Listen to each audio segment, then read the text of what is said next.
And we're back. This is the first week in April. It is. You're just obsession with what week this is. I know when it's the first week and I know when it's the last week. Anything after that, I don't know. I don't know. But this is the first week of April, and man, there's some great comics coming out this week. A lot of stuff to get excited about. I can't wait to find out what everyone's pick of the week is. Like I don't already know. But before we get into that, let's start with the independent books. What's coming up from the independent publishers? Chapter 11 of 12 of All Out War from Walking Dead. Wrapping up. Apparently this is going to be good.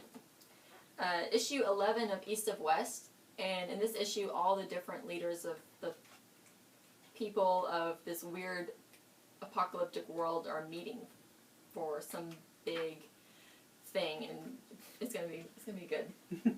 Like I read it. It's one of those things. Jonathan Hickman's hard to read whenever he comes out with a book. But the trade came out recently, or a trade came out recently. The second trade came out today or last week. Yeah. I don't remember. It still won't make sense until he's done with it. Yeah. So hold on with it. Keep on reading. Issue number 16 of Star Wars. Still looking at Princess Leia and her engagement period. Luke's still being a baby about everything. There might be some deceit going on. Also, from Independent Comics, we have issue 18 of Peter Panzerfaust. And issue 6 of Manifest Destiny, which wraps up the first arc with the floral zombie dudes. And issue 1 of Lumberjanes from Boom, which is this all-ages comic of these girls at this scout camp, and they punch foxes in the face. Okay. Alright. That's pretty sweet. Yeah, it's, Lumberjanes. Look it up.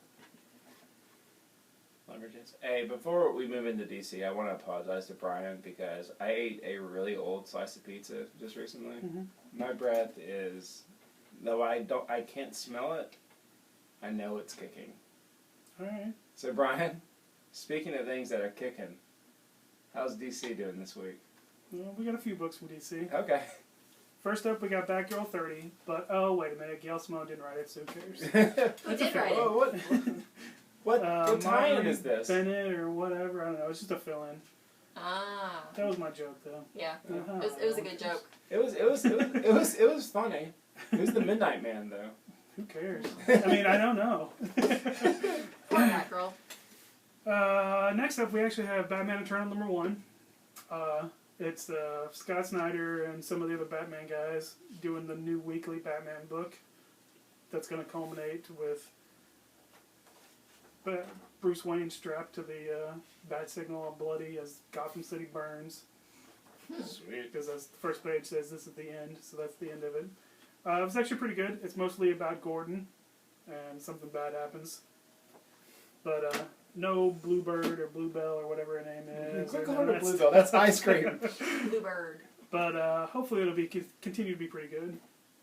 And then from our friends at Vertigo, we got Astro City #11. This is basically it's a Doctor Strange story, except Doctor Strange is a woman, and it's not about Doctor Strange. It's about Wong, who is in this version her administrative assistant kind of thing, dealing with scheduling and all this kind of cool stuff. Because that's how Astro City always is. It's not about the heroes; it's about the people around the heroes. But it's clearly Doctor Strange. So it's pretty cool if you like Doctor Strange. It's a one-shot story, so feel free to jump in. Or I say that. Yeah, it's a one-shot story. I didn't finish it because somebody came in. I'm sorry. It was me. No, it wasn't you. Was it me? Yeah, it was you. Wow, that's alright. You'll finish it. I will. And that's all we got from DC. There's some other stuff. Speaking of finishing things, I guess you're done with DC. Yep. Well, I got some great stuff from Marvel. We're kind of flying through here, so let's pause and let's appreciate the fine things that we have in front of us, like Deadpool #27. The most important number 27 of a comic book ever. Yeah, apparently. Is what the cover says. Yes, that's what I saw. Also, a Guinness World Record winner for I don't know what, but it can't be. We've already discussed this. It can't be the most characters on a comic book cover because, well, I mean, we've already talked about Infinite Crisis. No, sorry, Crisis on Infinite Earth number. What is that? The one where Superman's holding. Well, Supergirl. there's more characters on that because it's a double-page cover. But the hardcover for Crisis, he literally drew every person that was in Crisis on the cover. Yeah, and So if you're familiar with Crisis, everyone that's in Crisis, that's a lot That's of characters. everyone. That's everyone. Yeah. and in some cases, multiple versions. Well, if that's the case, then it must be single issue. Maybe, I don't know. I'm sure that no one's judged it ever. I mean, Yeah. it's probably not even a real thing because it's Deadpool. Right. But I will say this: there are some funny things in the cover. There's some funny things in the issue. If you are a longtime Deadpool fan, and I know there are a few people that actually are, I'm not talking about the people that claim to be. I'm being a comic book snob on this because I think most of the people that say, I love Deadpool, they haven't actually read Deadpool. But if you are a fan of Deadpool, I think this is the issue where most of the writers and most of the artists have come back. I was So- going to say, speaking of comic books that Gail Simone did write, Yeah. she has a story in there. So I think everyone from Wade to Gail Simone, you have, Did Wade do a story in there? yeah. I think the only person associated with Deadpool that did not do anything was Rob Liefeld. So Well, that's good news. yeah. So this I mean, don't get me wrong. I definitely want to pimp out this book because it's cool and Karnak's on the cover. So is everyone else, but it's a fun issue. Frog Yeah, Thor. so are Artie and Leech. Yeah. And your issue with that? I do like that Devil Dinosaur is also in the back. Sure, and Monkey Boy, or whatever his name is. Yep. This is The champion, see, and Tom Brevoort. Tom Brevoort. Yeah, Tom Brevoort has been on a lot of comic book covers recently. What was that, the second Two. one? Yeah. And one of them was a variant that nobody's even seen. Right. All right. Moving on to another comic. There's 3 books from Marvel that have a lot of guest writers and artists on. There's probably more, but I'm just glazing over it. Daredevil 1.5, and this is the special 50th anniversary. I guess this is their 50th. It's the 50th Like, anniversary, yeah. and they did this with X-Men, with that X-Men Gold issue. And yeah, no, it's got a lot of great people coming back from Wade, obviously, but also Bendis, and you got Maliv, and you know, it's a good issue. You should definitely check it out. Not the main story though, right? This has nothing really to do with what's actually going on. No, the first story, the Mark Waid story, is Matt Murdock on his 50th birthday. Yeah. So it's a future story, and that's actually really good. The other 2 stories are weird, but that main story is really cool. I would be really bummed. Mark Waid has to have a good time when he writes Daredevil, right? Like I hope so. I He hope. says he does in the back. Yeah, well, that's good because it something is showing, and if he's having a bad time doing it, well, I don't want to see him having a good time. I don't know. Next comic is All New Ultimates, or as I like to call it, Ultimate Ultimates. I knew they wouldn't go with that title, but They've already used that title. are they really? Ultimate Comics Ultimates was what it was called Oh. last time. Dang. Maybe we should say Ultimate Comics Ultimate Ultimates, all new. But no, this is Miles and Cloak and Dagger and Kitty and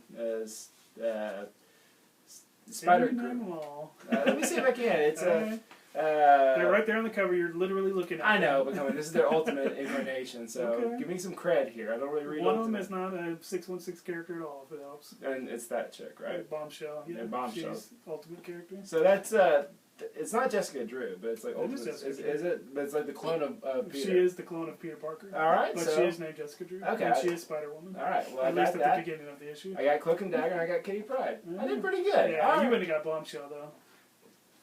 That's not fair. All right. What do you mean it's not fair? Maybe I'll check it out, and maybe I'll learn to love Bombshell. Go You will. Ultimates. I'm picking up my first Ultimate comic next week with Ultimate FF. I'm getting on board there. What a fool. Okay, maybe I just want to jump on the. No, Train you it should have been reading it a long time ago. You should have been reading Ultimate Spider-Man the whole time. Well, I'm sorry. I had the first couple of trades. Maybe I'll talk to Mark Bagley when we go to Dallas, and he'll convince me. Nightcrawler #1. Speaking of a long time, it's written by someone who has been associated with X-Men for a long time. How about that for a segue? Chris Claremont's back, and he is bringing in the Kurt. And can you tell us what this comic is kind of about, Brian? It's about Nightcrawler. Okay. But what is... Nightcrawler comes back and goes to meet Amanda Sefton, and bad things happen. Right on. Okay. Well...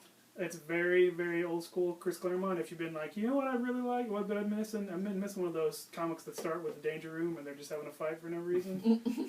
You get one right here, and it's awesome. Yep. Speaking of things that are awesome, cool Chris Samnee cover.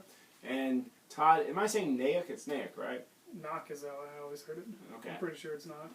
Well, he is doing the art, and it looks pretty good. So, should be a... If you're a classic X-Men fan, it should be a good time. If you're a classic X-Men fan, without a doubt, read it. Yeah. And it's actually, the tone is very much what Bendis is doing, whereas a lot of talking and, the action is not even all that important, really. Cool. It kind of feels like Claremont a little bit. Well, you know why? Why? Because it's it is written by Claremont. I mean... Okay, I didn't... Talking to you is not the easiest thing in the world. Well, that's it for Marvel. There's other things that are coming out, maybe things that we haven't talked about because there are pick of the weeks, but let's go ahead. Oh, I forgot to mention Iron Fist. Iron Fist is coming out. Iron Fist was cool. So, yeah, check that out. Oh, we have it. We have it right here. Yeah. Okay, so Iron Fist #1, written, drawn, and everything by Carrie Kyle Andrews. All right. I don't know why I put Kyle in his name now, but... He, I listened to that Word Balloon episode where he's apparently a director. So I wonder if he's going to be able to juggle that. If he He's has- been a comic book artist for a long time. Yeah. What was the big thing that he did? Was it Spider-Man Reign? Yeah. Yeah. Awesome. Well, let's get into the picks of the week. Mara, you want to start? Sure. I thought for a second it was Deadpool 27. No, I was like, that's weird. I was Go looking at for the it. cover. My pick of the week is All New Dupe #1. It is adorable. Follow Dupe around as he shapes the events of Battle of the Atom in this issue. And it's quite, it's funny. Like, it's a fun book, and Dupe is a weird character. And you just kind of he falls in love with somebody in this issue. Is it kind of like Rosencrantz and Guildenstern are Dead, where it's like I haven't watched he's that. this minor character, and he's like in the background and kind of accidentally causing all the crazy. Yeah. That's cool. I like that. So, it's Dupe. And if you guys are Ecstatics fans, it is written by Peter Milligan, creator of Dupe and Ecstatics. So And colored It should- by Laura. colored by Laura with a cover by Mike Allred. So if you I don't like the Ecstatics because I'm all highbrow and stuff. This is kind of yours, although it is wacky. Yep. Very wacky, Yeah. but very cute. It's what you should expect from And Duke. as I was reading, I was thinking, I wonder how this reads if you haven't read Battle of the Atom and that stuff. Oh, yeah. Yeah, it's definitely, it's very tied in. Like she said, he's kind of stepping between the margins. But of course, the everyone's stories. read Battle of the Atom, right? It was Sure. a really good X-Men crossover. Yep. Dupe's on the back cover. Sorry, I haven't Already tested found it out. It's not a very good drawing of Dupe, but you know what? I'm not going to judge this guy who probably had to painstakingly draw like Machine Man. Okay, my pick of the week. What do you want to give next? I'll go next. It's Captain Marvel #2, which I will say this: #1, it was successful in doing two things, making it not feel like a huge shift in storytelling, and also being very different and a lot of stuff kind of happening. It was able to be, different without having to be too different. So we got, Carol dating Rhodey now. Didn't see that coming. What do you think about that? I don't think we talked about that. What do you think about Carol dating Rhodey? You okay with it? Sure. She can do whatever she wants. She can do She's her better. own woman. Come on, it's War Machine. So, he's also a pilot like she is. I guess it makes sense, but Don't knock it, man. Who do you want her to date? I don't know. Me. Captain America. Dupe? No. Dupe would be cool. She could date Dupe, and it would be so She's in space now. sweet. She can date Rocket. Yeah, there you go. Date Rocket, Groot. can't date Star Lord though. That's Kitty's. That's Kitty's fella, Yeah. which is Sorry, dude. which is a relationship that I have absolutely no problem with. Yeah. It's a relationship that I wasn't expecting. So, but anyway, let's quit talking about relationships with superheroes and talk about the fact that she is in space. Captain Marvel is in space and will be there for a while, and she meets up with the Guardians of the Galaxy in this issue. So that's something to get excited about. Does she actually bring a little backpack with her? I don't know. I haven't read it yet. Okay, well, You would think the backpack wouldn't survive in space, but yeah. Neither would people. Neither would, yeah, well, well, she's a space she's person. got like, She's got part Kree. yeah, part Her Kree. backpack is that part Kree Kree. thing going on. Could be. Maybe it's unstable molecules. I don't know. Maybe. All right, what's your pick of the week? All right, my pick of the week is all new X-Men number 25. I guess since it's 25, that's why it's the big issue with everybody in it. Sure, it's a special landmark issue. But the cool thing is there's a bunch of different artists in here. Bruce Timm, Art Adams, Paul Smith. Let me look and see who else is cool in here. David Mack does a page, Scotty Young, Lee Bermejo, Kent Williams, J. Scott Campbell. And it's basically Beast is talking to someone who's like, you have made a huge mistake. Here is all the things that you are destroying. Here's all the different all the different futures that could have happened that you screwed up because you brought the kids back to the present. And Beast is like, I know. Everyone is. So that's the idea. David Marquez does the main story, and then everybody else draws the different futures that could have been. Does Bruce Timm actually do a panel? Two pages that are basically just pinups. Oh, okay. Well, that's fine. We'll take There's a it. fair amount. And some of them are actual little story pages, and some of them are just pinups. Okay. Well, I'm okay with that. Awesome. Well, I guess that's it for this week, guys. Like I said, there's a lot to check out as far as comics are concerned. Any trades or anything cool come out that way? Trade-wise? Yeah. Earth 2 hardcover, the Astro City hardcover. Like I said, I think East to West came out this week. Mm-hmm. Okay, I was just curious because, I feel like maybe we should throw that one out there. But okay, that's cool. But no, a lot of awesome single issues and a lot of stuff to be excited about, especially if you're a Marvel fan or an X-Men fan or, heck, even a Batman fan. If you're a Batgirl fan, maybe, I don't know. I don't know who Midnight Man is, but he's apparently striking. You seem to be very interested in it, though. Sorry, it's just, he looks like the lizard thing that they fought in the first arc of Justice League. The lizard thing, you mean the Parademons? Yeah, there you go. Is that what she's fighting? I have no idea. Could be Croc. I don't really know. That would be a horrible looking Croc, though. I don't know anymore than Doom 52. Like, that could be anything to me. Sure. It could be could be Batman for all it could be a pissed off poison ivy plant for yeah. Batman, probably. Yeah. Sure, why not? Doesn't he look edgy? But no, there's a lot to be excited about. So, Brian, where can the kids pick up the comic books? We're at Conway Comics, 255 Ferris Road, Conway, Arkansas, right behind good old UCA. That's right, guys, and summer break's coming up, so any of you long-distant viewers want to road Somewhere trip in Conway. Want to road trip to Conway Comics and be a part of the filming. We might Can't really do that. We don't have a studio audience. we can't promise you anything, but Maybe we hire somebody to get an intern to be our camera operator or something. Yeah, Do some special effects we or would something. we would at least have to have 20 views a week for that to happen. We're not there yet. Well, an intern's free, dude. Okay, all right. We have to offer some kind of college credit. Oh, Cost of a recommendation letter. Yeah. Oh, wow. If anyone's working that hard for a recommendation letter, then I don't know if we want them. But I don't know where I was going with that. But no, from nerdspan.com, I'm Matt Wood. I'm Mara Wood. And I'm Brian Keown. And we will see you next week.